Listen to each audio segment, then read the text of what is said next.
Bueno, entonces...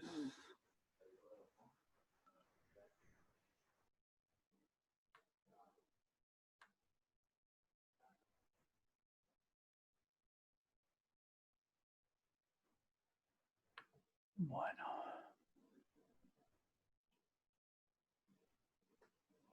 Bueno, entonces, el UDP, User Datagram Protocol, es un protocolo de capa de transmisión que básicamente hace lo que dijimos recién, es decir, el multiplexado de tráfico, de tráfico para la Interprocess Communication, para la comunicación entre procesos aplicativos. Y eso es todo. Es decir, no hace mucho más que eso. Entonces, haciendo eso, permite implementar un mecanismo de transporte de extremo a extremo, no conectado, con un overhead mínimo. Es decir, el overhead mínimo suficiente para poder hacer el multiplexado de tráfico IPC. Si una aplicación corre sobre UDP, es esa aplicación la que debe asegurar la confiabilidad y el control de flujo de los datos que intercambia. No, generalmente no me gustan esas presentaciones que hablan de UDP como un protocolo no confiable, porque da la impresión como que entonces si es no confiable conviene no usarlo. En realidad por eso prefiero que lo llamemos protocolo de transporte con overhead mínimo, es decir, liviano. ¿Ah? ¿Y por qué digo esto? Porque yo siempre les digo lo mismo a todos los alumnos. Si no fuese confiable, supongamos, entonces no habría que haber elegido a UDP para el DNS. DNS trabaja sobre UDP. Sin DNS no existe la Internet. Es decir, si el DNS no funciona, la Internet no funciona. Entonces, DNS es el ejemplo paradigmático de la importancia de una aplicación corriendo sobre UDP. Entonces, ¿cuándo una aplicación va a correr sobre UDP? Cuando es una aplicación que no transfiere mucha información, es decir, transfiere muy poca información, y esa información se transfiere en un intercambio request-reply, es decir, o digamos un query-response, nada más. Típicamente, entonces, ¿quién es el que garantiza que los datos que se intercambian, digamos, lleguen del otro lado y no lleguen duplicados, etcétera, etcétera? Es la misma aplicación. El DNS, cuando corre sobre UDP, garantiza que cuando se hace una consulta, si esa consulta, digamos, no llega al servidor, o si la respuesta del servidor no le llega al que está haciendo la consulta, el que hace la consulta, el cliente, vuelve a reenviar la consulta, con lo cual es un mecanismo ARQ Stop and Wait, es decir, es un Automatic Repeat on Query Stop and Wait. Lo que hace es retoma, digamos, si por alguna razón la consulta se pierde, porque se corrompe en el camino, o se pierde la respuesta, y bueno, el cliente volverá a formular la consulta. Y de esa manera se implementa un mecanismo muy sencillo de retransmisión, pero de tipo stop and wait, es decir, el que pide, pide y espera, y si no responde, si no obtiene lo que pide, vuelve a pedir. ¿En qué caso conviene usar TCP? Cuando ya el volumen de los datos que se necesitan intercambiar es mucho mayor. En ese caso, conviene hacer, digamos, TCP. ¿Por qué? Porque vamos a ver que TCP implementa mecanismos de control de secuencia, control de errores, control de flujo, control de congestión, etcétera, que que son todos esos mecanismos que hacen falta cuando la cantidad de información que se intercambian entre los procesos, recuerden siempre esto, ¿no? El intercambio de datos entre los procesos, cuando esa cantidad de datos es importante, bueno, entonces conviene usar TCP. Si no, si es muy poca información, con que el cliente pregunte y el servidor responde, y si la pregunta no llega o la respuesta no llega, el cliente vuelve a formular la pregunta y se acabó. Es tan simple como eso. Entonces, UDP es así, y fíjense que esto es el header de UDP. Tiene el source port, el destination port number, el length para indicar, digamos, cuántos datos hay, el checksum, que encima es opcional, es decir, puede no estar implementado, y obviamente los datos. Entonces, la pregunta acá es, por ejemplo, ¿cómo identifico qué es lo que viaja dentro del datagrama UDP?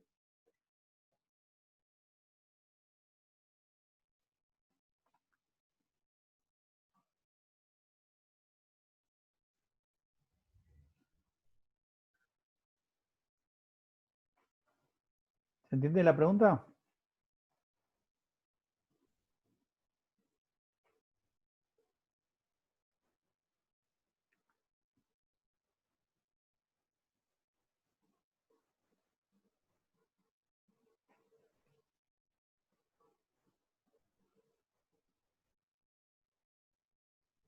¿Alguno se anima a, digamos, tirar una idea? Fíjense, digamos, en el payload de IP lo que identificaba el protocolo que venía adentro era el campo protocol. Acá no hay algo así. ¿Qué hay? Por origen y por destino. Por ende, ¿cómo sabemos que estos datos son de tal servicio o de tal otro?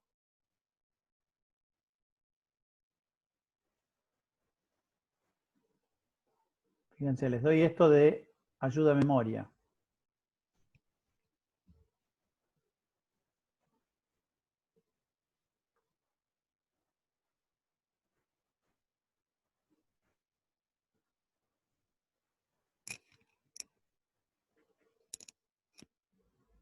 Es decir, los datos estos que vienen acá, los datos que están acá, son los datos que corresponden al flujo identificado con estos 5 números. No solo con el source y el destination port, sino también con, además del protocol, la source y destination address. Y fíjense que para asegurarse, si la aplicación puede decidir usar o no el checksum, pero si usa el checksum lo calcula agregando un pseudo header que contiene la source y destination address, así como el protocol y el UDP packet length. Es decir que arma un pseudo header y en función de eso calcula el checksum. ¿Eso que permite?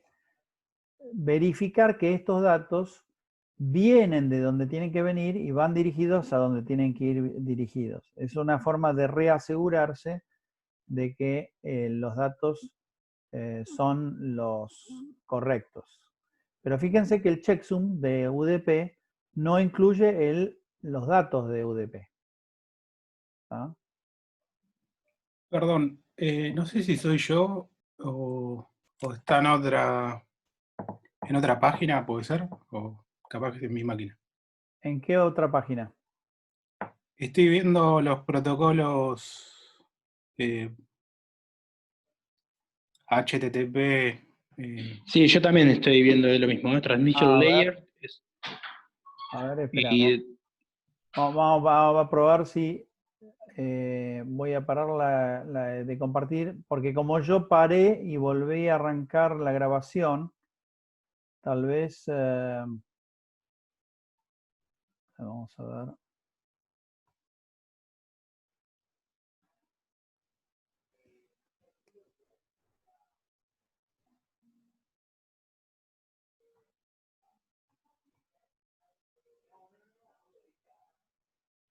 Acá están viendo el header de UDP, Sí, ahora sí.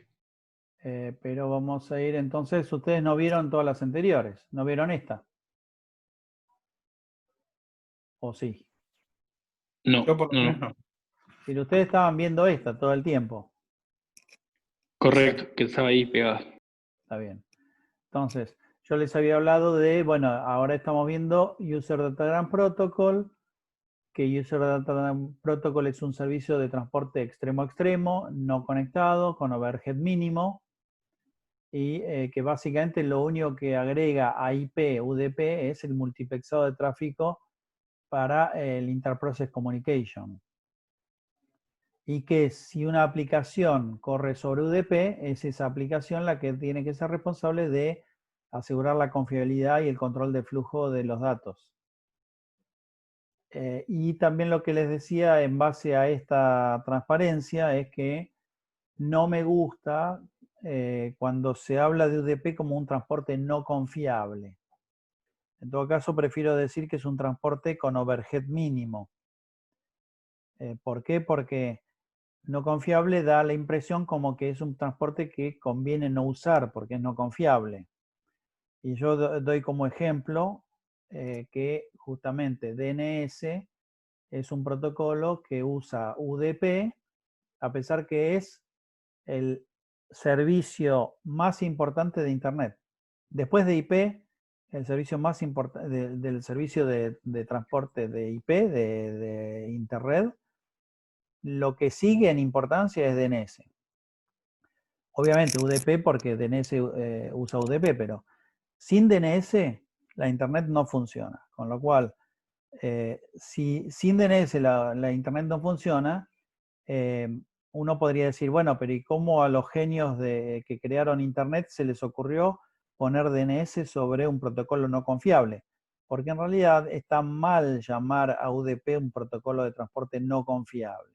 Obviamente, comparado con TCP, es no confiable.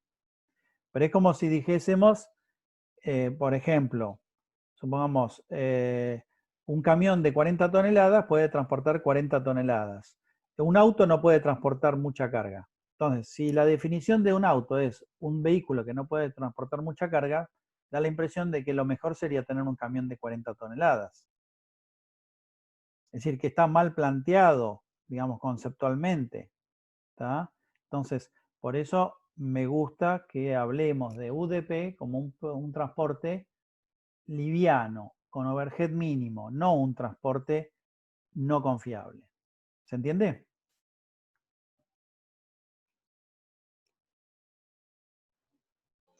Sí, Entonces, en este header vemos el source port, el destination port, vemos que los ports son de 16 bits, vemos que hay un length para identificar la longitud de los datos. ¿Por qué es importante este length? Recuerden lo siguiente, el datagrama IP, lo dice acá,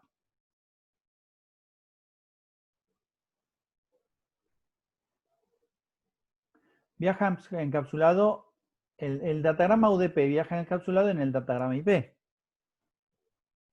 ¿Qué es lo que puede pasar ahí?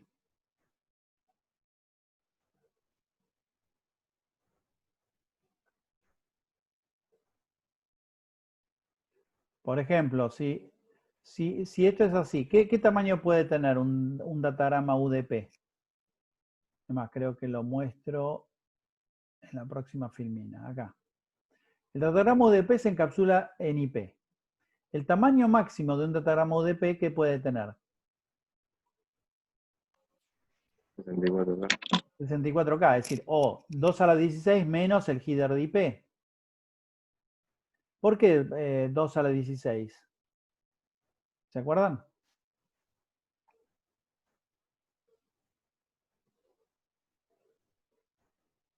¿Qué es lo que definía el tamaño máximo de un datagrama IP?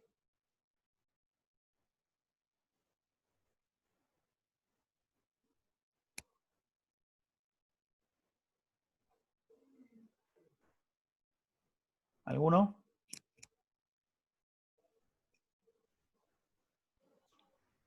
No, no me acuerdo. ¿Y si es sobre la trama Ethernet, es lo que te entra en el largo máximo de la trama o no? Y Menos los... pero la trama Ethernet, ¿qué longitud máxima puede tener? ¿Qué payload puede tener? 64K. No, la trama Ethernet, Ah, no, perdón, 1500. 1500. Entonces, ¿cómo hacemos para meter 64K, es decir, o 2 a la 16 en 1500? Tenemos que fragmentar, ¿no? Pero, ¿cuál es el tamaño máximo del datagrama IP en teoría? ¿Y qué es lo que lo define? Vamos a ver si...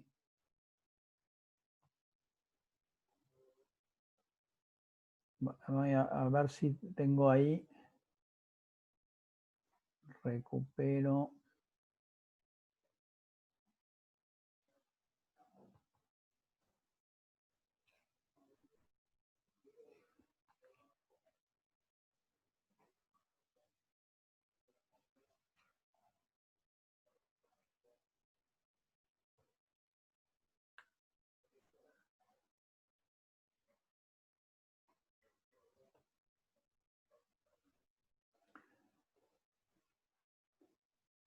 ¿Dónde ven en este header que el datagrama IP tiene máximo 64K?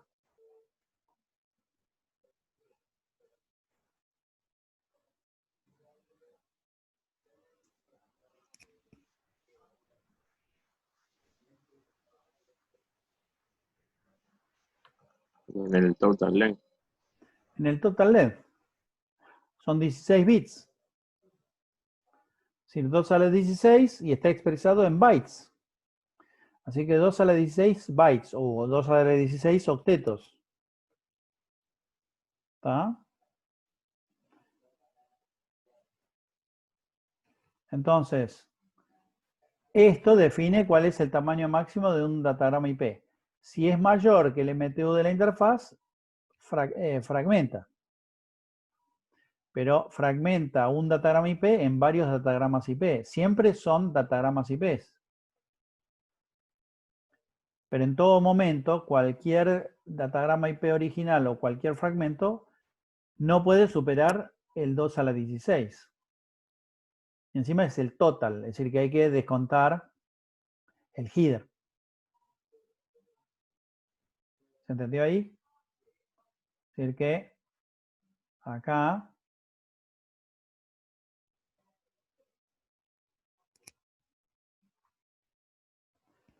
acá 2 a la 16.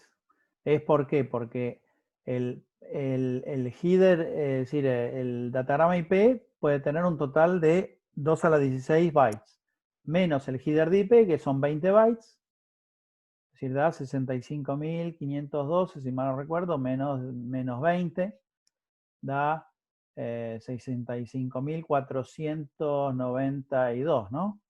Es decir, ese es el tamaño máximo de datagrama UDP. Redondeando, 64 KB, ¿tá? Para tener un orden de magnitud. En el caso que sea necesario fragmentación a nivel IP, el datagrama UDP puede ser transportado por varios datagramas IP. Solo el primer fragmento IP transporta el header UDP. Este detalle es importante que lo entiendan, porque cuando se hace control perimetral en los firewalls, el firewall cuando ve un datagrama IP pasar que contiene UDP, pero si el datagrama IP que está pasando contiene UDP, pero es un fragmento y no es el primero, no tiene la información de los ports origen, destino y todo eso. Con lo cual, cierto tipo de firewalls muy sencillos no saben filtrar correctamente el tráfico. Para filtrar correctamente el tráfico, deberían tener lo que se llama stateful inspection, es decir, sabe que ya pasó el datagrama con el protocolo UDP y con tal ID de fragmento, sabe que el primer fragmento es el que tiene el header de UDP, recuerda, entonces ahí leyó a qué port origen y destino iba dirigido, Y en función de eso determina si lo va a dejar pasar o no. Y si lo deja pasar no solo al primer fragmento, sino a todos los fragmentos del datagrama que contiene el datagrama UDP. ¿Se entiende? Así que esto es un detalle importante a tener en cuenta, sobre todo por las implicancias que pueda tener en un filtrado de paquetes en una instancia de control perimetral entre una red pública y una red privada, por ejemplo, en lo que típicamente llamamos un dispositivo tipo firewall.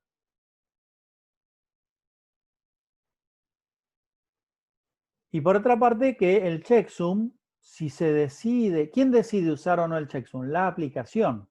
La aplicación es la que decide si usa o no el checksum. Y el checksum en el caso de UDP es opcional. La aplicación decide si lo usa o no. Y si lo usa, obviamente lo usa ¿para qué? Para chequear que los datos que está recibiendo en la otra punta, es decir, porque el checksum lo genera el transmisor, pero lo chequea el receptor, ¿no? Entonces el receptor, el proceso receptor chequeará el checksum en función de, digamos, y lo chequeará y dirá, bueno, de acuerdo a la source address, la destination address, el protocol, el source port, el destination port y el length, en base a todo eso, yo valido o no valido los datos que estoy recibiendo. Y en función de eso, tomo o no esos datos. Pero no es obligatorio en UDP. Puede haber aplicaciones UDP que no usen checksum, que no usen verificación de checksum. Y no hay mucho más que decir de UDP. ¿Tá? Entonces, UDP es un servicio de transporte que básicamente ofrece multiplexado de tráfico IPC con overhead mínimo. ¿Tá? ¿Permite transportar bastante datos? Sí. ¿Cuántos datos? Y típicamente 64K bytes como máximo, dividido el round trip time. Entonces, por ejemplo, 64K bytes, si redondeamos, son un poco más de 600 kilobits. Si el round trip time es de 10 milisegundos, y son 6, ¿no? 6 kilobits por segundo. A ver. No, perdón.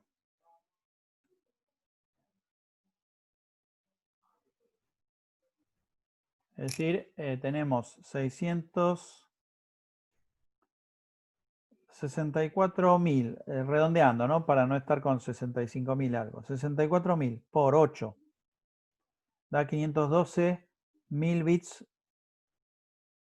pero eso es dividido 0.01, por ejemplo, me da 51 megabits. Pero si el round trip time, en vez de ser de 10 milisegundos, es de 100 milisegundos, en realidad baja a 5 megabits. Y si el round trip time es todavía mayor, baja aún más. Es decir que, ¿ustedes recuerdan, vieron en comunicación de datos la diferencia entre ARQ Sliding Window y ARQ Stop and Wait? ¿No? Entonces, ¿qué teníamos? Entonces teníamos, lo voy a dibujar. Teníamos los datos que se transmitían y el acknowledge. ¿Tá? Si este data y esto es el round trip time, entonces el throughput es los datos dividido el round trip time. ¿No? Si los datos máximos son 64K bytes, es decir, 512 kilobits, en realidad es un poco más, ¿no? Es 2 a la 16 menos 20 por 8 dividido el round trip time. Si el round trip time es chico, permite mucho throughput. Si el round trip time es grande, permite cada vez menos throughput. ¿Se entiende, no? ¿Se entiende? Sí. Si yo quisiera transmitir más, tendría que ir a un ARQ Sliding Window. El RQ Sliding Window lo que dice es, bueno, yo puedo transmitir más PDUs con más bytes mientras espero recibir el acknowledgement, al menos de la primera PDU. Y en ese caso, digamos, a la cantidad de datos que puedo transmitir sin esperar confirmación, se lo llama ventana. Entonces, W, digamos, por la cantidad de datos, en realidad hay que ver cómo se computa W. En TCP vamos a ver que W se computa en cantidad de bytes, con lo cual en realidad no es decir, en vez de ser, digamos, esto es, en realidad es... Lo que pasa es que a su vez vamos a ver que esto se segmenta, se fragmenta, ¿tá? Con lo cual vamos a ver que los tamaños son menores. Pero en definitiva, gracias a la ventana, podemos transmitir un throughput mayor. Igualmente vamos a ver que el throughput también va a estar, digamos, limitado en TCP incluso. ¿Por qué? Porque la ventana también está limitada. Pero en definitiva, acá en UDP, entonces en UDP,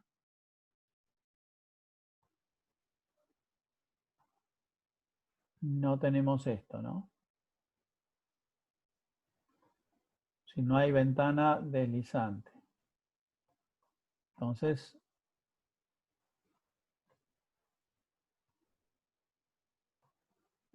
¿entendió?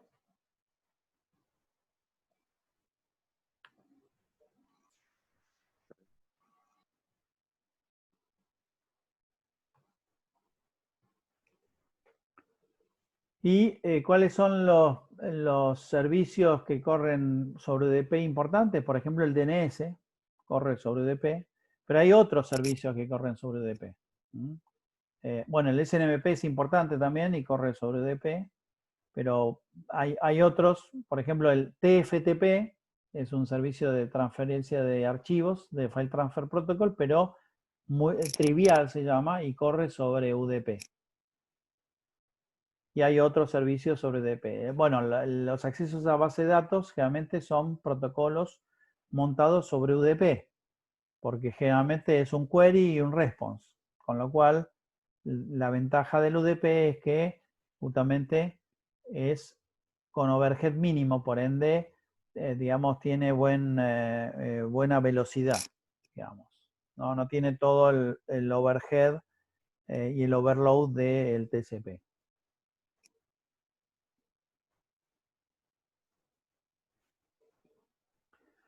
Entonces, ¿qué es TCP? Entonces, Transmission Control Protocol.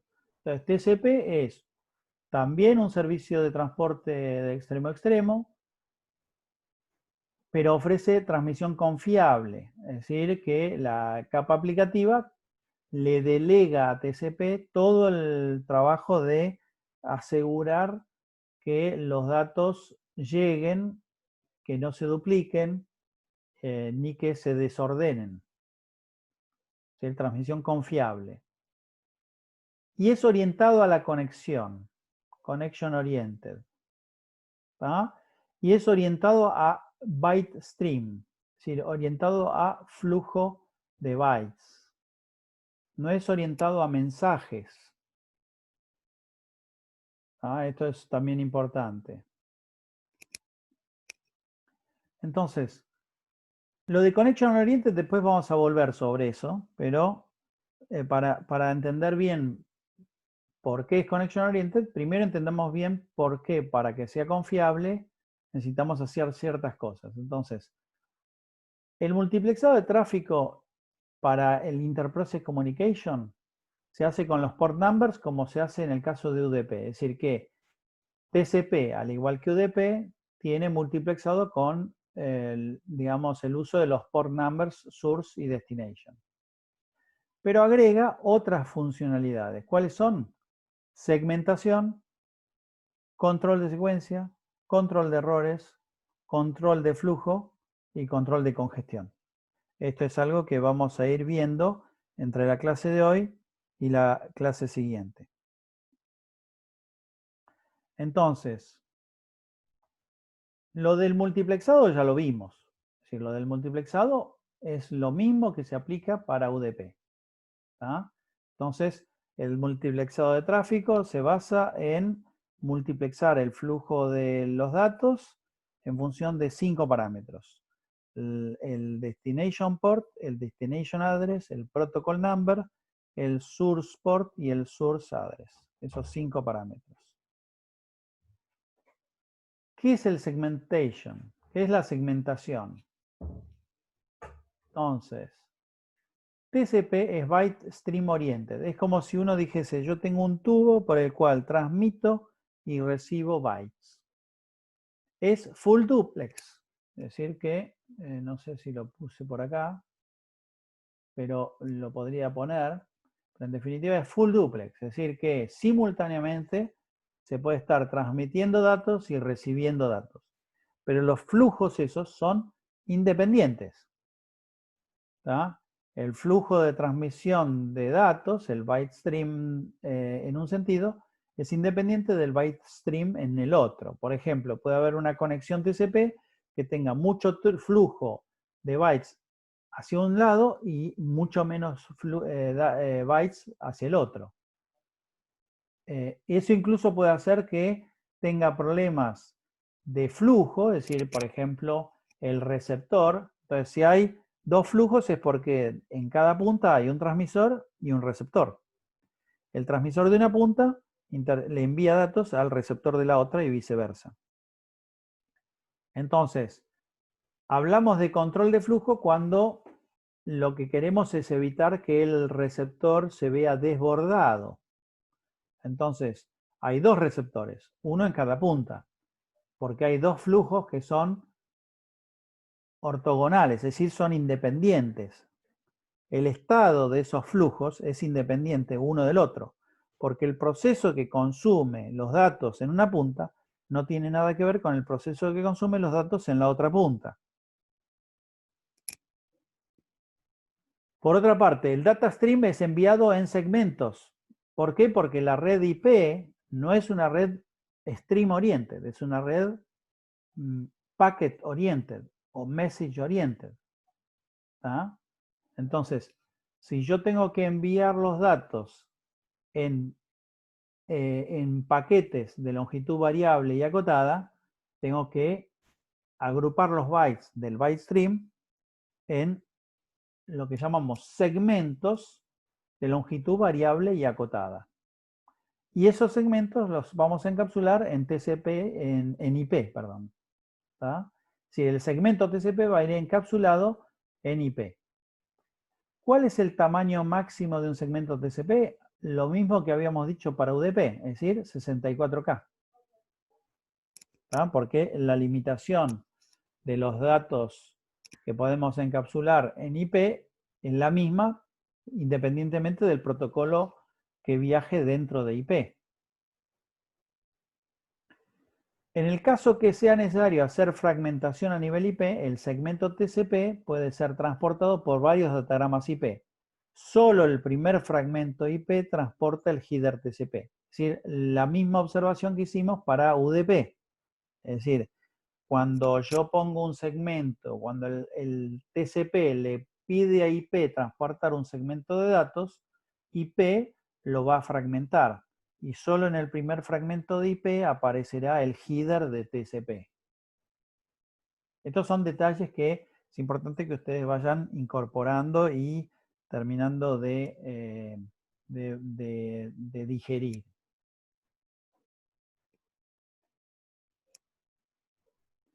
Y este es el header de TCP. Es un header mucho más complejo. Fíjense que el UDP que tenía, básicamente tenía, digamos, son 4 por 2, 8 octetos. En cambio, el header de TCP puede tener 1, 2, 3, 4, 5.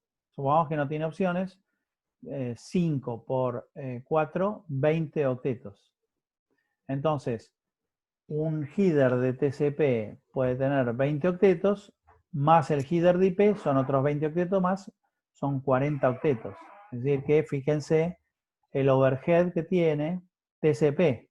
TCP tiene un overhead entre TCP e IP de 40 octetos. En cambio, UDP tiene 8 octetos más los 20 de IP, son 28 octetos. Y además, vamos a ver que TCP tiene un overload.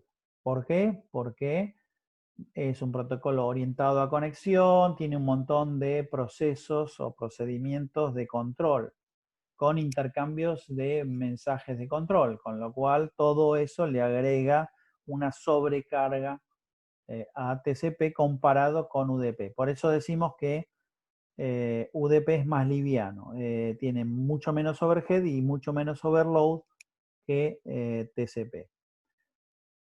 Ahora, TCP tiene, fíjense, source port, destination port, sequence number, acknowledge number, data offset. ¿Por qué? Porque como tiene campo de opciones, digamos, hay que ver cuándo empiezan los datos.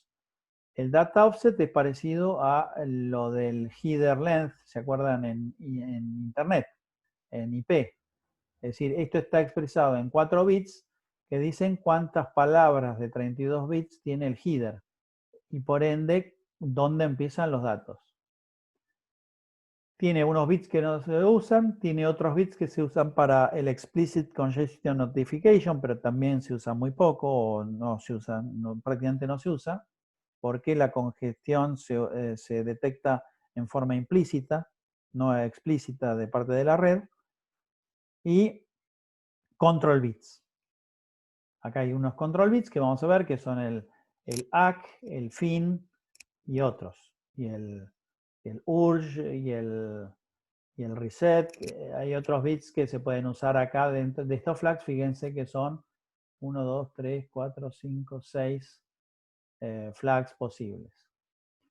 Después está el window, el window advertisement, es decir, este es el tamaño de la ventana. Vamos a ver, digamos, qué representa, qué significa. El checksum, que es obligatorio. El checksum, a diferencia de UDP, en TCP es obligatorio. Y el que chequea el checksum es directamente el driver de TCP. Y vamos a ver también que el checksum de TCP se genera con un pseudo header, como es el caso de UDP.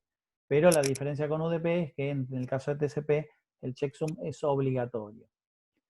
Y el urgent pointer, porque vamos a ver que también, como los datos que transmitimos por TCP son secuenciados, podríamos enviar datos fuera de secuencia, lo que se llama out of band data. Bueno, esto es para que tengan una idea general de lo que es el header de TCP.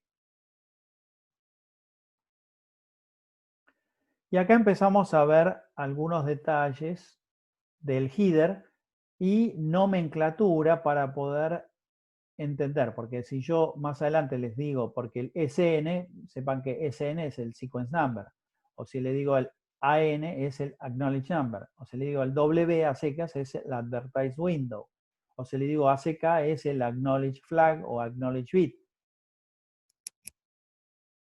Entonces, el sequence number es el número de secuencia del primer byte contenido en el segmento. Entonces acá vamos a ir más adelante al control de secuencia. Cada byte del data stream es identificado con un número de secuencia de 32 bits. Fíjense. Sequence number, ¿cuántos tiene? 32 bits. Es decir que el sequence number tiene 32 bits. Entonces, ¿qué significa? Que el byte stream, en el byte stream, cada byte es identificado con un número de 32 bits. Digamos, la posición es de 32 bits. Significa que puedo solamente transferir 2 a la 32 bytes.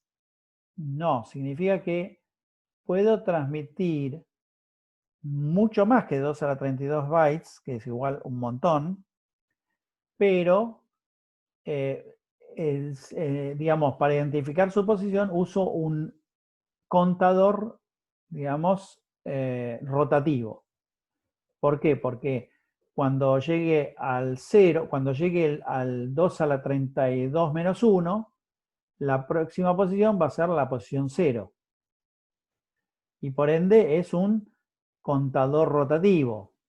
Pero eso significa que entonces no puedo, digamos, transmitir datos que se sobrescriban. Por eso que en realidad vamos a ver que la ventana máxima que puedo transmitir en TCP es de 16 bits, es decir, 2 a la 16.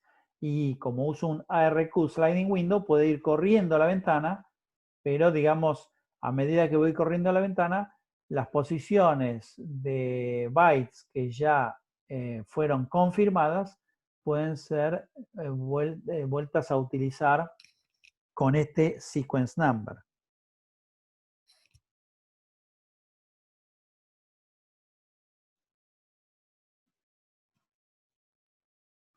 Entonces, el sequence number de un segmento TCP, es decir, por un lado, todo byte del data stream, recuerden además que son dos data stream, uno en un sentido y otro en el otro sentido.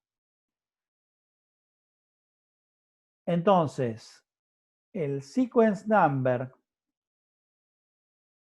digamos, que figura en el header, el sequence number que figura acá en el header, es el sequence number del primer byte contenido en el payload del segmento. ¿Esto qué significa? Que si yo, por ejemplo, segmento y transmito muchos datos en segmentos, por ejemplo, de 100K, acá vamos a hacer un dibujito, hacer un dibujo. Entonces, supongamos que yo transmito sequence number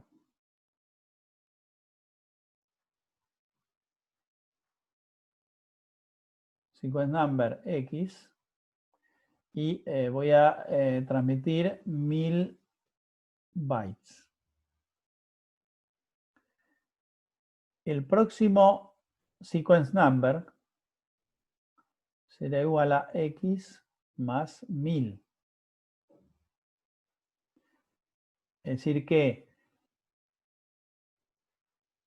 este segmento transporta los bytes desde el X hasta el X más 999. Y este transporta a partir del X más 1000 en adelante. Si encima este, por ejemplo, transportara, por ejemplo, 500 bytes, significa que el segmento siguiente transportaría X más 1500. ¿Se entiende eso?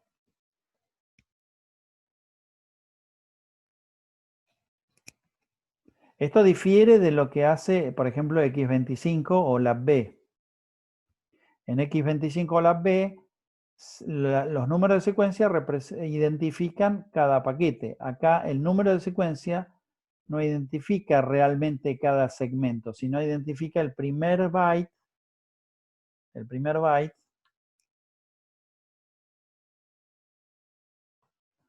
Identifica el primer byte contenido en el segmento. Por eso que en realidad no son consecutivos los números de segmento, de secuencia, perdón. Los números de secuencia no son consecutivos porque en realidad los números de secuencia identifican el primer byte de datos contenido en el segmento.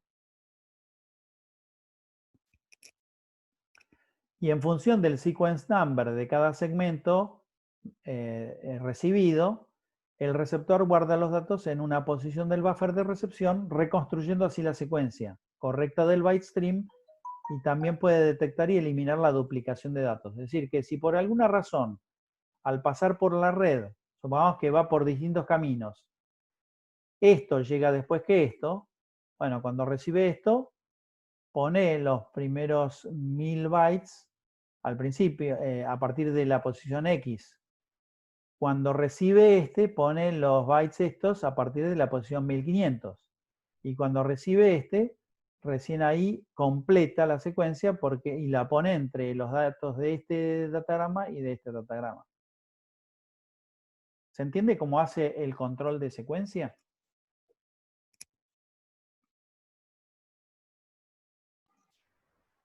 Sí.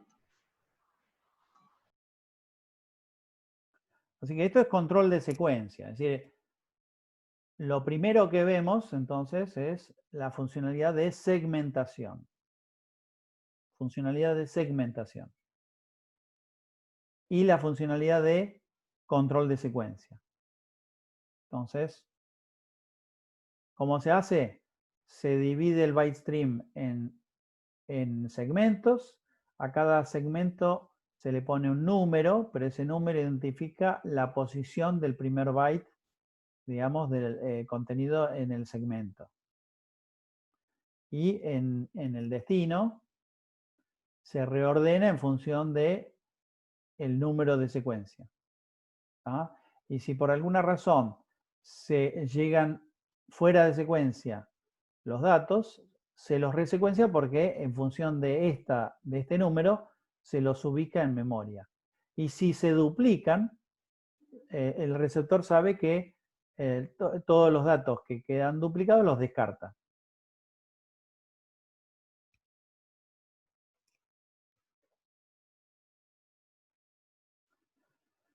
Entonces, TCP hace un chequeo de integridad. Los segmentos TCP en el tránsito por la red pueden ser descartados y no llegar al destino. Pueden llegar a destino pero alterados.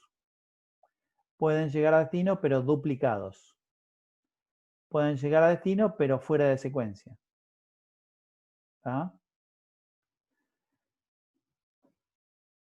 Pueden ser descartados en el camino o pueden ser descartados al llegar. ¿Por qué? Porque si el checksum da mal, se los descarta. Y entonces se los descarta y se les da el mismo tratamiento que se les daría si no hubiesen llegado.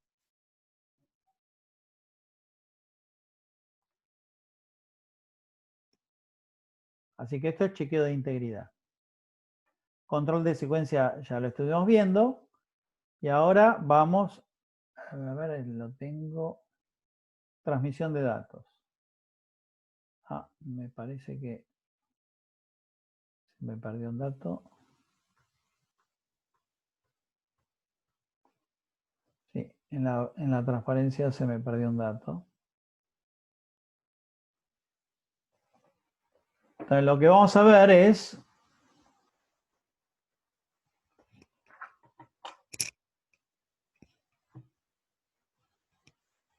a ver si lo logro hacer acá mismo.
Entonces, ¿cómo hacemos el control de errores?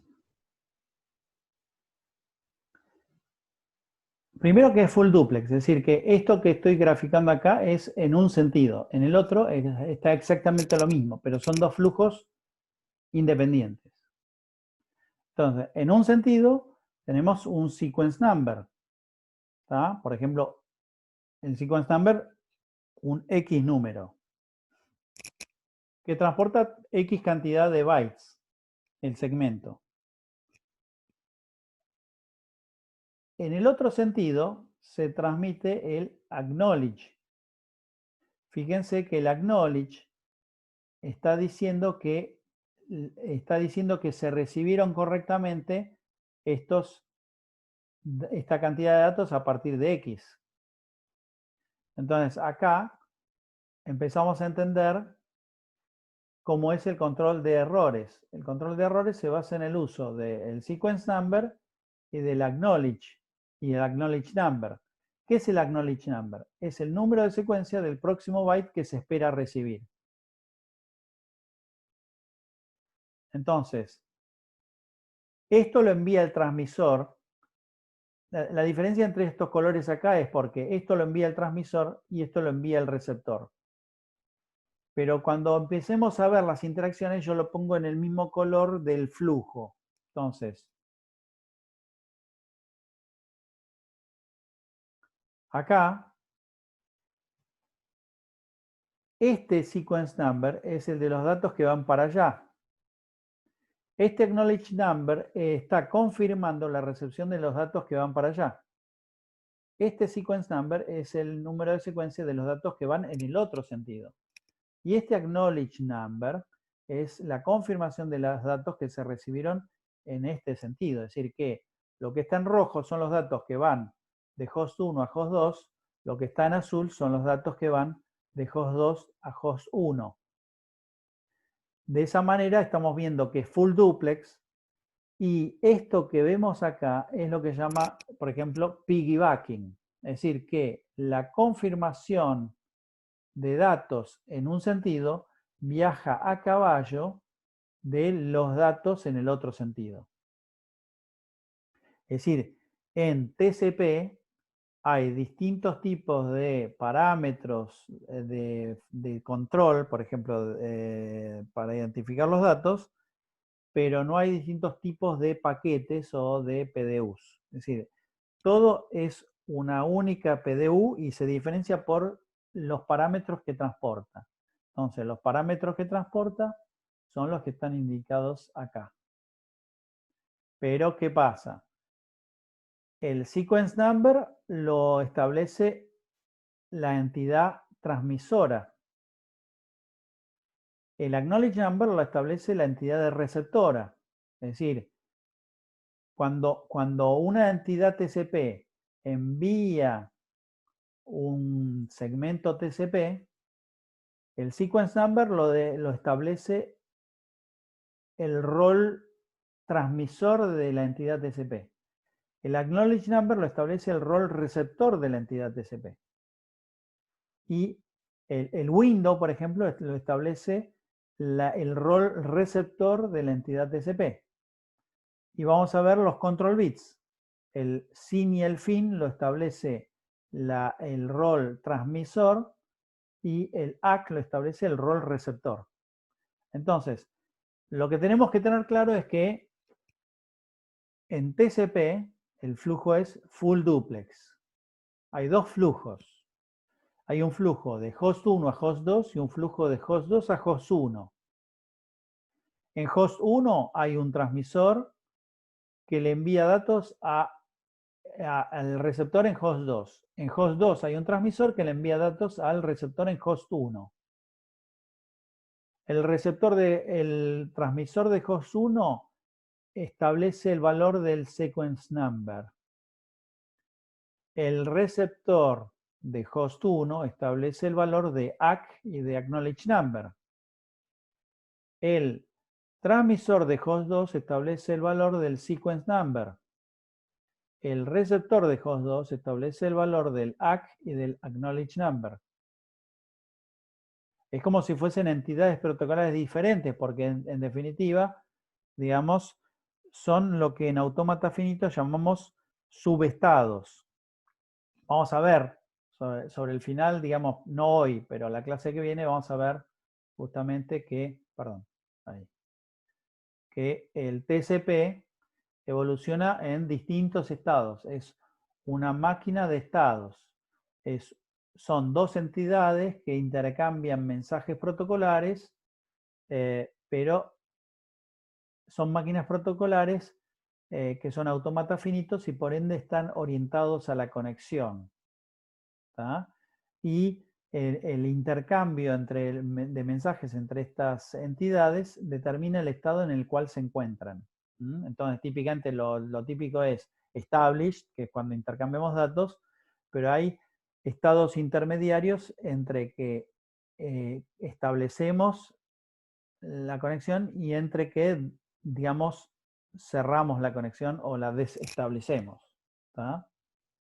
Ahora, ¿por qué un protocolo tiene que estar orientado a la conexión? ¿Alguien recuerda por qué?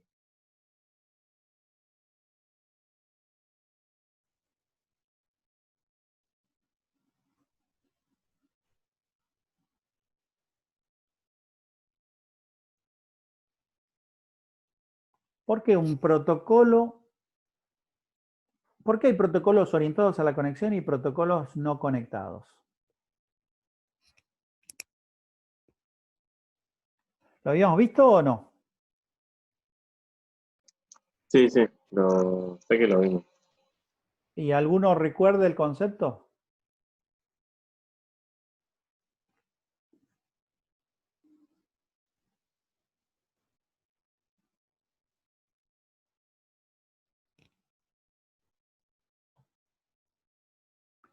Vamos a ir a ver si tengo acá.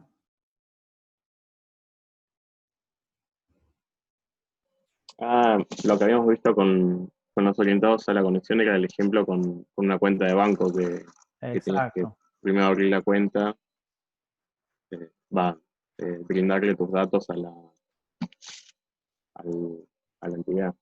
Claro, entonces vamos a repasar el concepto, porque, digamos, no es fácil. Yo soy de formación electrónico, entonces los electrónicos tenemos la deformación de pensar que todo el concepto de conexión es algo muy ligado a cuestiones físicas,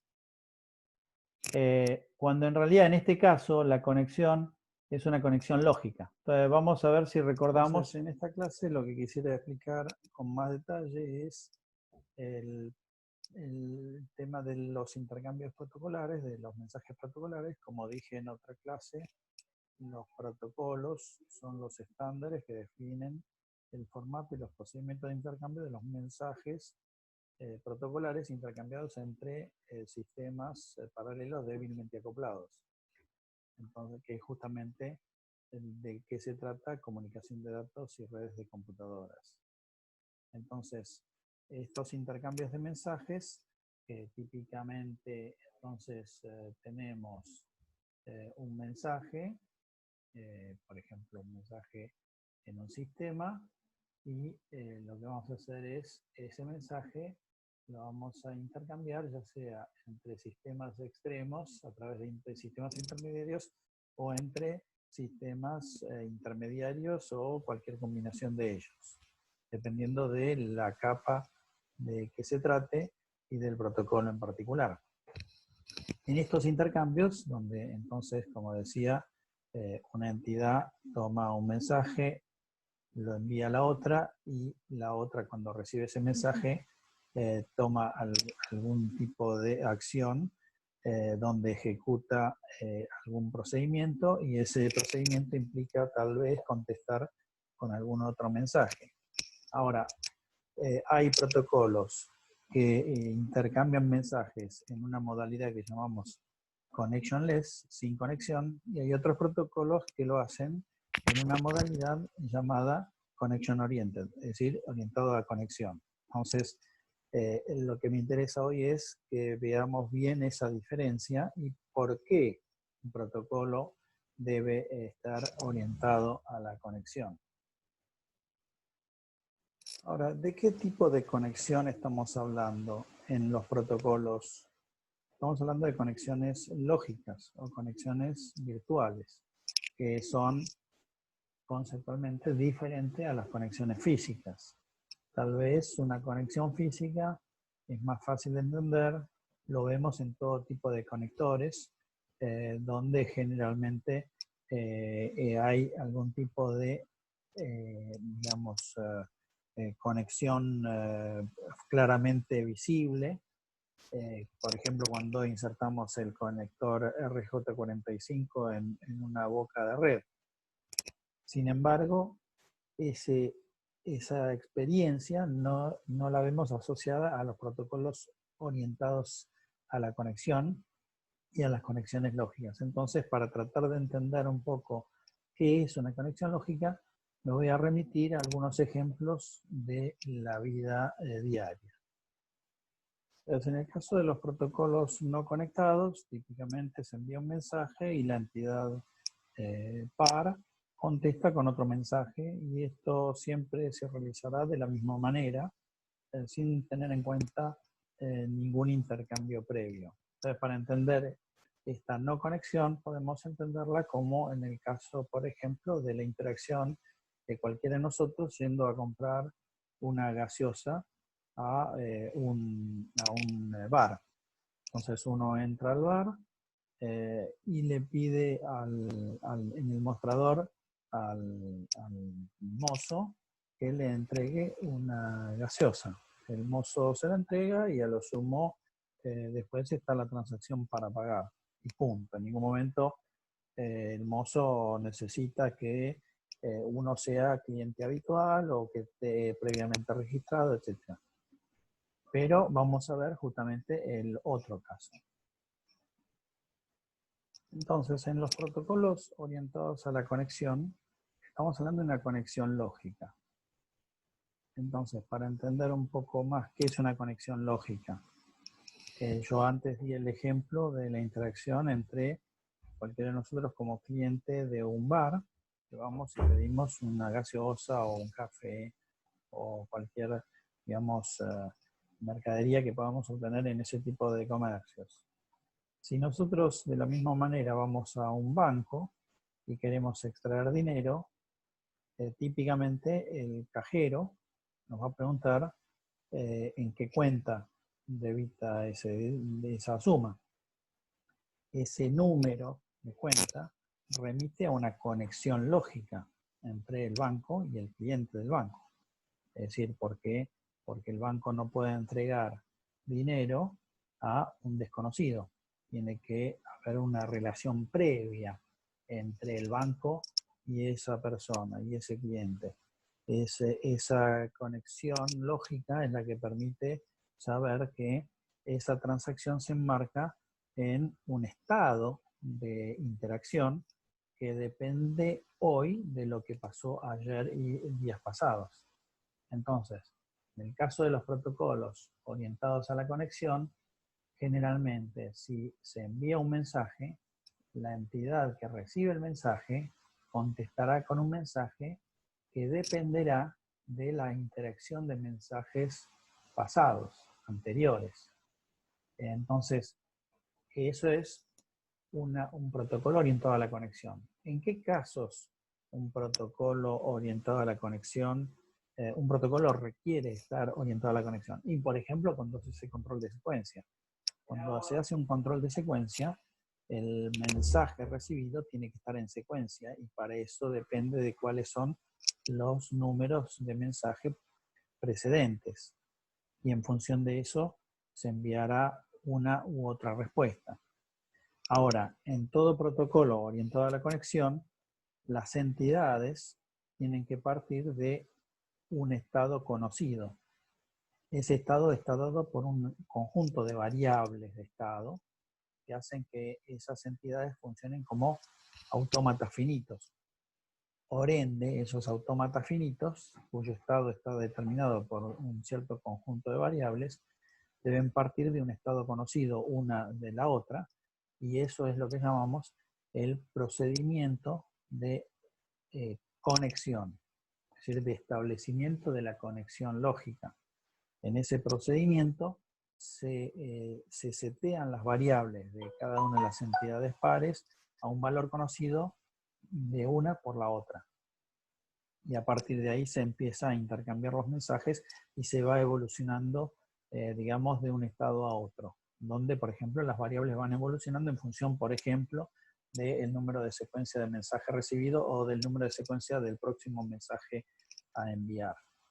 Y por ende, digamos de esta manera, podemos distinguir claramente, primero, lo que entendemos por conexión lógica o conexión virtual y cómo ese concepto lo aplicamos a la diferenciación entre los protocolos orientados a la conexión y los protocolos no conectados.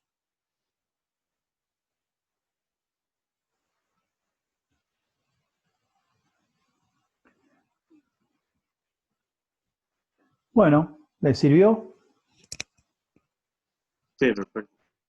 Es decir, porque si no pareciera como que un protocolo conectado es un protocolo que tiene una fase de conexión, una fase de transferencia de datos y una fase de desconexión. Fantástico. ¿Y por qué tiene eso?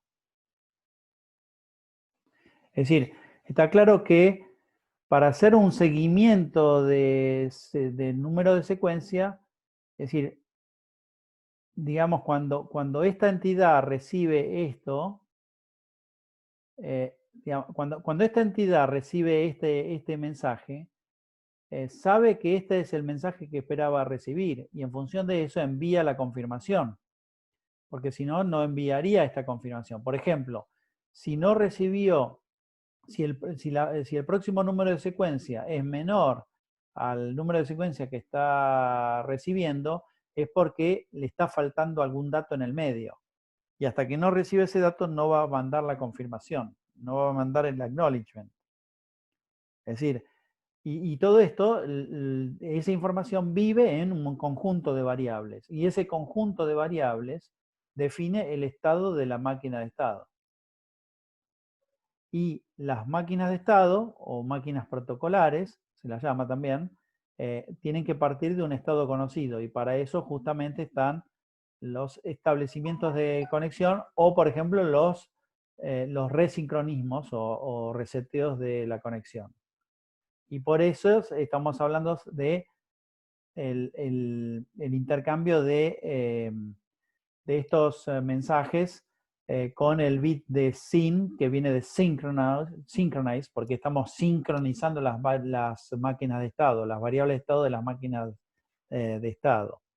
Pero esto lo vamos a retomar el próximo lunes, pero al menos ya teniendo una idea de por qué necesitamos establecer una conexión para después transferir los datos. Bueno, ¿alguna pregunta? No, todo bien. ¿Está todo bien? Si no, igual la clase próxima me pueden hacer preguntas acerca de lo que estuvimos viendo hoy, no hay problema. Bueno, si no hay más preguntas, entonces nos veremos el lunes próximo. Dale.